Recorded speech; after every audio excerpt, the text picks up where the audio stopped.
And now, your daily dose of debate, breaking news, and uncensored views. This is the Michael Medved Show. And another great day in this greatest nation on God's green earth. What a great day it is, because tonight is the night that everybody has been waiting for, to see if Trump can break his record that he set last year with the longest State of the Union address ever, an hour and 29 minutes. It won't be that long this time because, well, who knows? President Trump has a lot to talk about.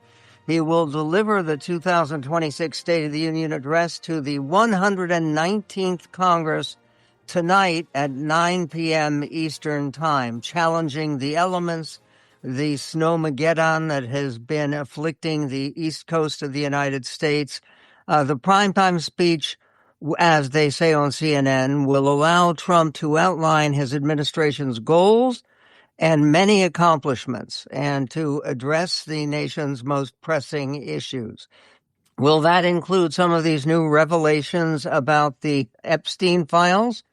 Almost certainly not.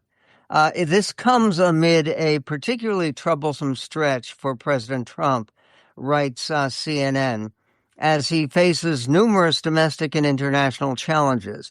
In polling, Trump also remains deeply unpopular, battered by Americans' anxiety over the cost of living and dissatisfaction with his approach to addressing it. A CNN poll released yesterday shows his approval rating at just 36%. That's down from 48% a year ago, down a full 12%. Who are those people who have deserted President Trump? Was one of them a young man, 21 years old, who was shot and killed over the weekend for apparently some kind of attack attempt on Mar-a-Lago? But it turns out that everything we know about the young man shows that he was a very devout and enthusiastic Trump supporter, as most of his family was MAGA, and they were shocked to see the young man in that situation. There's also in the New York Times a piece that suggests that there may be drama in the chamber tonight. And partially why? Because there's a great many, several dozen it appears, members of Congress on the Democratic side of the aisle who are saying they're not going to come and listen. The drama in the chamber, the New York Times writes, Luke Broadwasser, Mr. Trump's speeches to Congress are rarely without conflict. Last year, Representative Al Green, a Democratic lawmaker from Texas, was escorted out of the chamber after shouting at Mr. Trump that he lacked a mandate to cut Medicaid. He was also waving his cane at the president. At the end of his first term, the Democratic House Speaker at the time, Representative Nancy Pelosi of California, famously ripped up her text of Mr. Trump's speech, which was a stupid, symbolic move that showed, yes, of course, lack of respect for the presidency, not just for the president.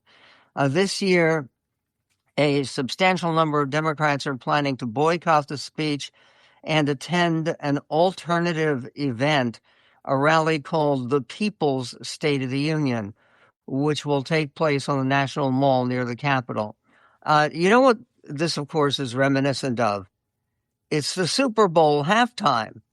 Yes, there was an attempt to do an alternative to Bad Bunny, and because people didn't like the idea that Bad Bunny was going to be singing in Spanish, and so they had that unforgettable Kid Rock extravaganza sponsored by Turning Point USA, which was seen by 1/25th of the number of people.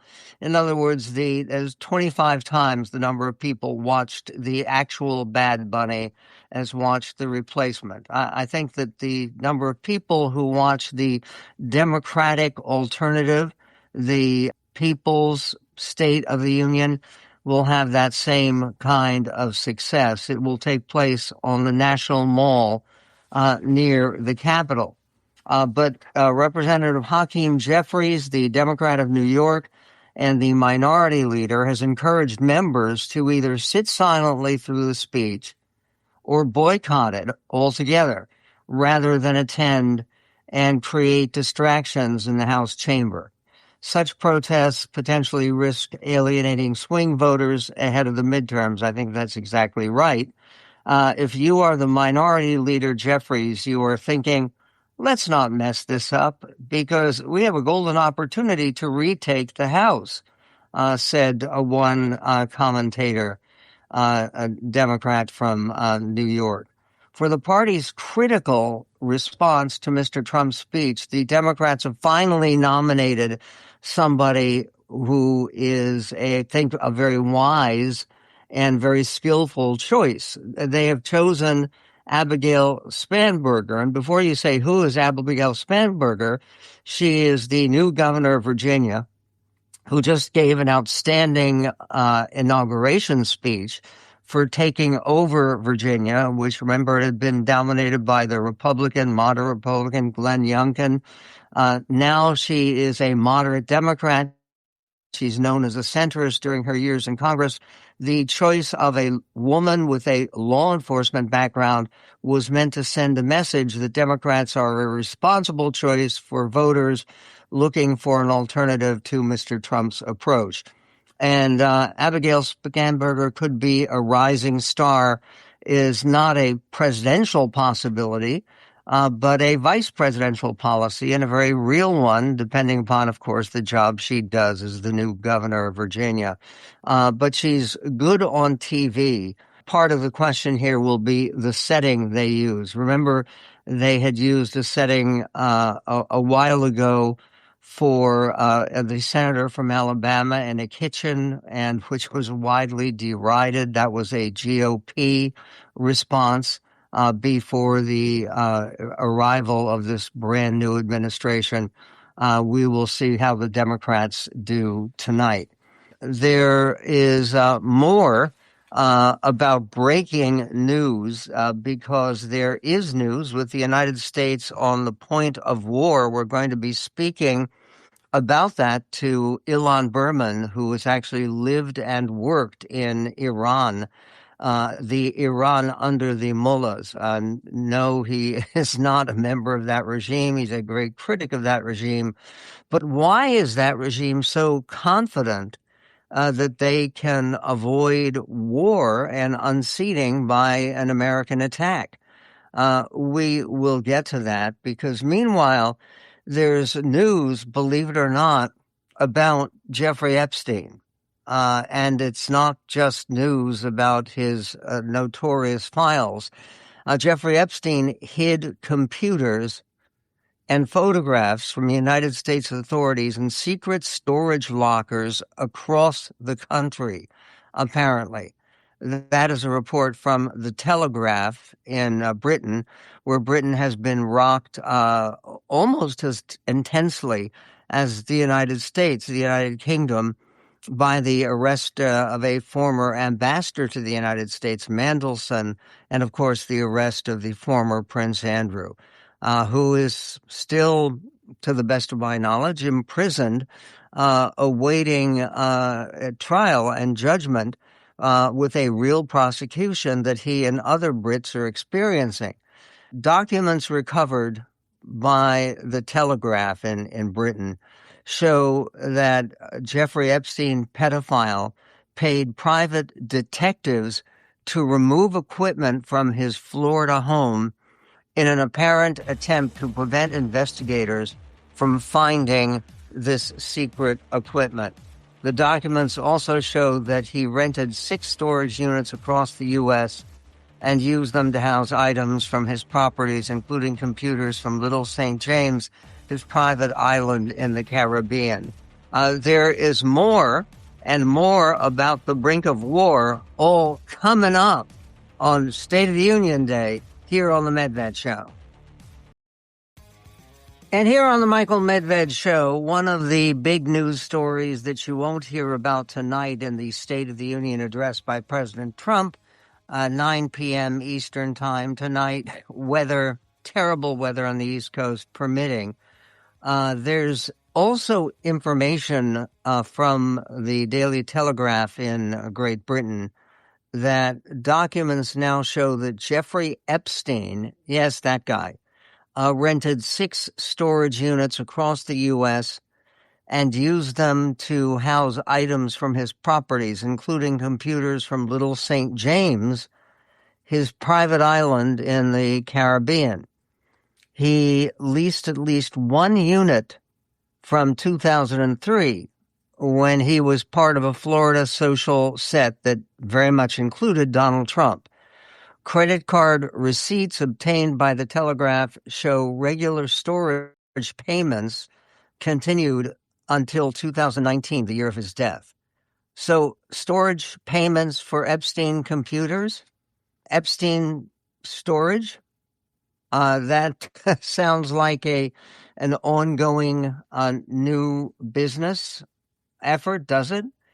The Mediaite is reporting that in the miasma of Epstein files outrage and quite reasonable allegations, you may have missed the latest reporting from National Public Radio. At least 53 pages of FBI interview summaries and notes appear to exist in the Epstein files, but somehow they exist in the Epstein files, but are not in the public database that has been released. In other words, they're still hidden.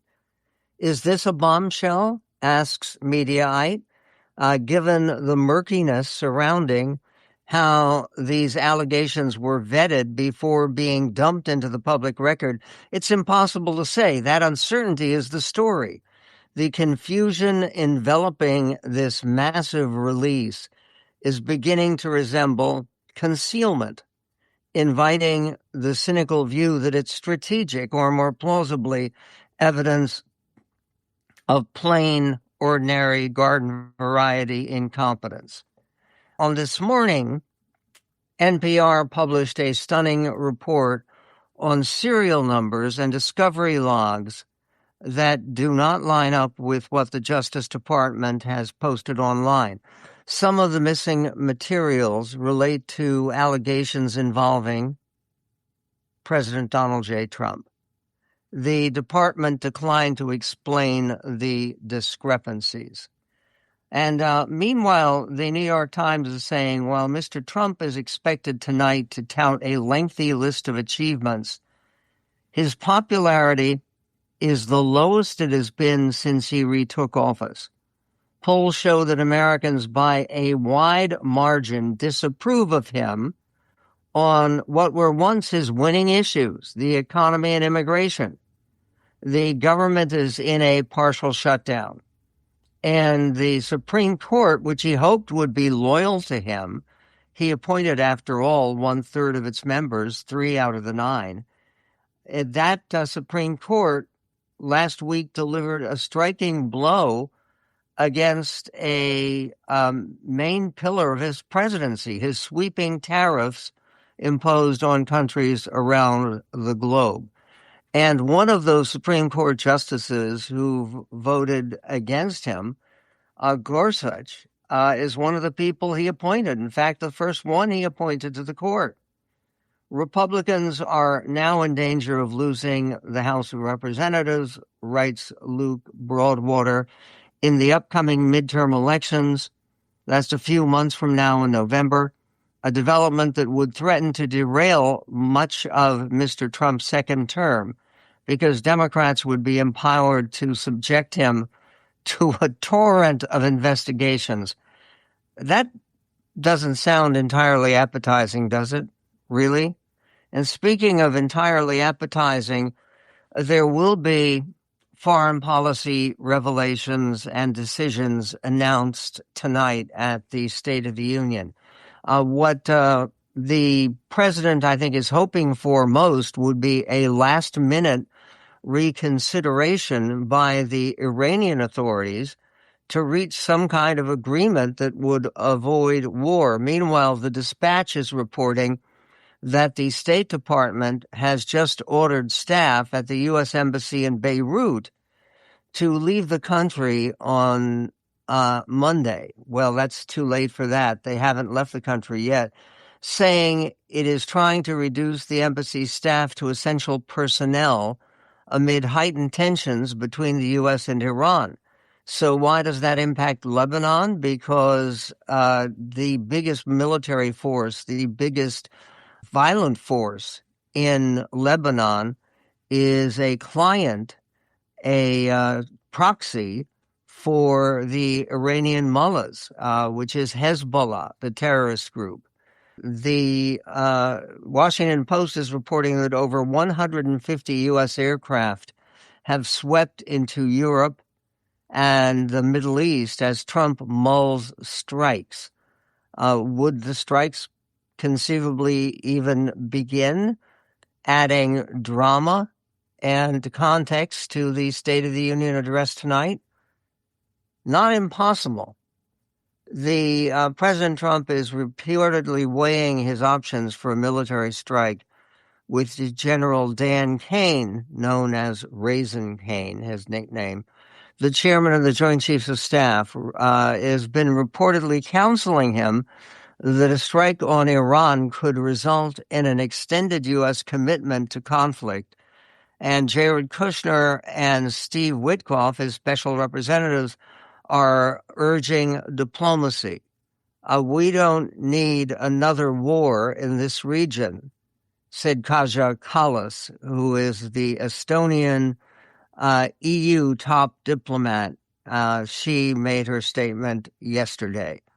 Meanwhile, Mexico is grappling with unrest after its military brought down its most wanted drug lord, Nemesio El Mencho Asaguera Cervantes, a more distinguished name than this thug deserves. He died after being wounded during a raid in Tapalpa on Sunday, triggering clashes that left dozens dead. Mexican President Claudia Sheinbaum said authorities are now restoring peace, security, and normalcy after suspected gang members torched buses and businesses while confronting security forces. The U.S. State Department advised on yesterday that some areas of Mexico have returned to normal, but cautioned U.S. citizens in Puerto Vallarta, Guadalajara, and Ciudad Guzman to continue sheltering in place. There is also new news on that government shutdown. Yeah, that's right.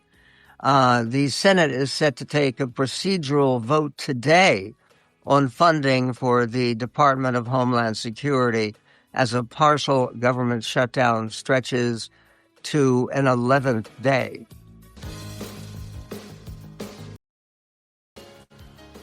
President Trump has been talking about the Great Armada, using that term, that he has sent to the Middle East. U.S. naval forces, aircraft carriers, 150 new aircraft being counted, being sent to the region with all of that going on. He's also been talking about the Great Hospital Boat he has sent to Greenland. That probably won't come up at the State of the Union, but who knows? If the president ends up speaking at the same kind of length he spoke at last year, setting an all-time record, speaking for the State of the Union for 1 hour and 29 minutes with the wave, or the weave, actually. Maybe he'll have time to talk about the Great Hospital Boat. We will get to that story later in the show here on the Michael Medved Show. Meanwhile, CBS News reported on the latest with the government shutdown in Washington. Very partial government shutdown, but still a serious matter. The Senate is set to take a procedural vote today on funding for the Department of Homeland Security as a partial government shutdown stretches into its 11th day. But a swift end to the impasse appears out of reach as lawmakers return to Washington following a week-long recess without a deal to reform federal immigration agencies, including prominently ICE, Immigration and Customs Enforcement. President Trump is set to deliver the State of the Union address Tuesday evening. The Senate's procedural vote is set for 5 p.m., just a few hours before.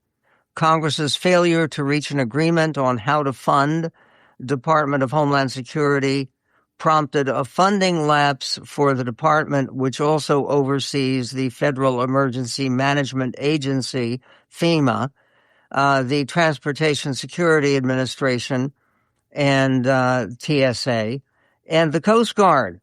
The major sticking point has been over Immigration and Customs Enforcement and Customs and Border Protection. Democrats have pledged to withhold funds unless they are reined in. Congressional leaders had appeared hopeful that negotiators could reach a deal while lawmakers were away on recess, because with lawmakers away on recess, less a few present to be prioritizing bickering. But they are back to prioritizing bickering, and the two sides have been trading proposals in recent days, with the latest counteroffer coming from Democrats last week. But a White House official said after receiving the offer that the parties remained far apart. And the state of the country right now, with people waiting for the tariff money, there won't be any tariff money. People under the headline, "Show me the tariff money." CNN says no, the U.S. government has to refund at least $134 billion in tariff revenue, which the Supreme Court ruled was collected illegally in violation of the Constitution. You probably paid higher prices due to these tariffs, but unfortunately, you won't get a slice of the refunds. Some businesses might benefit. Concerning the situation and the impact on affordability of this tariff situation, the governor of Kentucky, Andy Beshear, who is one of those dark horse presidential or vice presidential possibilities, certainly a rising star on the Democratic side of things. He was on one of the Sunday news shows explaining his position on that key issue of affordability. We will get to that on the Medved Show. Meanwhile, the New York Times reports that judges have grown angry over Trump administration violating their orders. Which judges? The judges of the Supreme Court, some of whom may not attend tonight because of President Trump calling them unpatriotic and calling them basically rhinos and frauds, which is what he did in his statement responding to the tariff decision by the Supreme Court, a third of whose members he appointed. Other judges who are a little bit below the Supreme Court in terms of the administration of justice are angry, reportedly, according to the New York Times, over Trump administration violating their orders. At least 35 times since August, federal judges have ordered the administration to explain why it should not be punished for violating their orders in immigration cases. A New York Times review of federal dockets found at least 35 instances in which the federal court of magistrate judges issued an order requiring the government to explain why it should not be similarly punished for violating court orders, essentially giving officials one last chance to explain themselves. Those so-called show cause orders came from judges across the country, in California and Texas, in Florida, two of the two biggest Republican states, Texas and Florida, Massachusetts, definitely not a Republican state, Michigan, New York, West Virginia, one of the most Republican states of them all, and Puerto Rico, which is part of the U.S. They all arose from cases in which the government had detained immigrants who had been living in the United States for years after having entered the country illegally, but not being engaged in any other criminal or law-breaking activity. That is basically a very different situation. Meanwhile, what will the demeanor be of the Democrats tonight as they wait for their response from Abigail Spanberger, the new governor of Virginia, who is going to be taking the national stage following Trump's address, and when she gives the Democratic response to the State of the Union. Spanberger's selection, reports The Hill, continues what has been a notable few months for her. She easily won Virginia's gubernatorial race in November to become the Commonwealth's first female governor ever, flipping the governor's mansion from red to blue. Her victory was seen as a sign of strong Democratic turnout heading into the midterms, as well as her own political prowess. Now she's the latest in a line of high-profile figures who have given the opposition parties effort to answer the State of the Union address by the president. They were all seen as rising stars within their party when they were chosen. Spanberger's speech is one of several ways Democrats are planning to respond. She should mention, and almost certainly will because she campaigned on it, the word affordability, not a word President Trump seems to like. We will get to that, and why not, and more coming up. Sign up today for our free weekly newsletter at michaelmedved.com. And breaking news here on the Michael Medved Show, CBS News is reporting that in advance of the State of the Union address tonight, the U.S. Attorney's Office, which is obviously under the command of Attorney General Pam Bondi and the President of the United States, Donald J. Trump, who will be the star of tonight's show.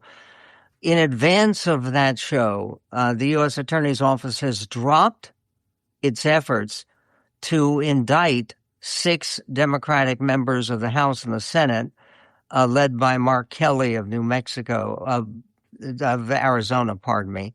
That effort to indict those Democratic lawmakers was because of a video they had posted reminding members of the armed forces, where Mark Kelly, of course, a former captain in the Navy, he was a former astronaut, but Senator Kelly and his colleagues had posted a video saying that illegal orders are not binding, that people in the military who give out illegal orders should not expect necessarily to have them followed, because military law, the Uniform Code of Military Justice, makes it very clear there's no obligation to follow the chain of command if that chain of command is beginning or headed by illegality. And illegality has to do with any number of things involving the work of the military in civilian governance, which has been a very big issue with President Trump dispatching military forces to various cities around the country, very often with very devastating impact. Meanwhile, Trump's global tariff takes effect at 10%, despite the announcement of 15%. Okay, why is that? The back and forth underscores the uncertainty of Trump's tariffs, which is once again causing confusion with markets, trading partners, and businesses large and small. Yesterday was a terrible day for the market. The Dow down some 800 points. Meanwhile, John Fetterman, who has been maybe the one Democratic senator who is most likely to work with his Republican colleagues and to work even with President Trump, Senator Fetterman from Pennsylvania called on his fellow Democrats to respect the State of the Union address, not because of their personal respect for Trump, but for respecting the presidency. This is Senator Fetterman, clip 20. And I do plan to go to the State of the Union. Mm-hmm. And then I do hope all the other Democrats that choose to come, that we don't do the same kinds of things that happened at the last year. It was really undignified. And just the thing, no, I don't care who the president is. Don't yell and disrupt that. It's like you really should respect the office. You don't have to like the occupant, but respect that. Okay, I think that Senator Fetterman is right, as he occasionally is, and certainly right on this issue. But then again, you can also have some sympathy for another Democratic U.S. senator, new senator, Senator Adam Schiff, who has been a particular target of President Trump, who has fun with mutilating his last name, Schiff, in ways that you can imagine. And Senator Schiff, who is not shiftless or shifty Schiff, he was in a video posted to social media announcing that he personally would not attend Trump's State of the Union address, and why not. Here is Senator Schiff, clip 15. Donald Trump is violating the law and Constitution. He is ignoring court orders. He has weaponized the Justice Department to go after his enemies. He is letting loose ICE troops in our streets that are getting people killed. I will not be attending the State of the Union. I've never missed one. I have always gone both to inaugurations and to States of the Union, but we cannot treat this as normal. This is not business as usual. I will not give him the audience he craves for the lies that he tells. I'll be outside the Capitol with Midas touch and move on for the People's State of the Union, 8 p.m. Eastern Time on Tuesday. And 8 p.m., it looks like they are going to be beginning for that Midas touch People's State of the Union, which will not include any Republicans, I don't believe. But they will be starting off an hour earlier than the main State of the Union to get people so engrossed that they're unlikely to listen to Trump. Meanwhile, there is also more on the worldwide drive to avoid war and to end war. Today, Ukraine is marking 4 years since Russia launched its full-scale invasion. This is a somber milestone in a war with no clear end in sight, says CNN. Ukrainian President Volodymyr Zelensky honored his country's resilience in a video, saying, "Our people did not raise a white flag. They defended the blue and yellow one." Meanwhile, relentless Russian strikes on Ukraine's energy infrastructure have left millions grappling with blackouts and heating outages during one of the coldest winters in years. He has not won this war, Zelensky said, referring to President Vladimir Putin. We have preserved Ukraine, and we will do everything to secure peace and justice. And America should be joining our European allies in aiding that cause. And given the anniversary today of the launch of the invasion of Ukraine by the Russians, it would be a very odd thing if the president did not respond and give some encouragement or some voice of continued support for the Ukrainian struggle for their own sovereignty and continued existence as a nation. Speaking of continued existence as a nation, Heather Cox Richardson, who writes every day trying to look at the events of the moment through the perspective of history, she writes that Trump's tariffs are enormously unpopular. Yes, that's true. As G. Elliott Morris noted in Strength in Numbers yesterday, an ABC News Washington Post Ipsos poll taken before the Supreme Court's decision found that 64% of Americans disapprove 64% of Trump's handling of tariffs. He had tried to shore up support for those tariffs by promising Americans a $2,000 check as a dividend from the tariffs, but his financial planner, Stephen Cates, told Jessica Dickler of CNBC Today, tariff dividends were a long shot from the beginning. Now, he said, the odds of their moving forward are effectively zero. 82% of Americans, including 76% of Republicans, say the president must obey rulings of the Supreme Court. Oh, I'm glad that you have 76% of Republicans taking that position. It's in the Constitution. Morris adds that 50% of Americans think Trump's policy decisions have hurt the economy, while only 26% believe they have helped.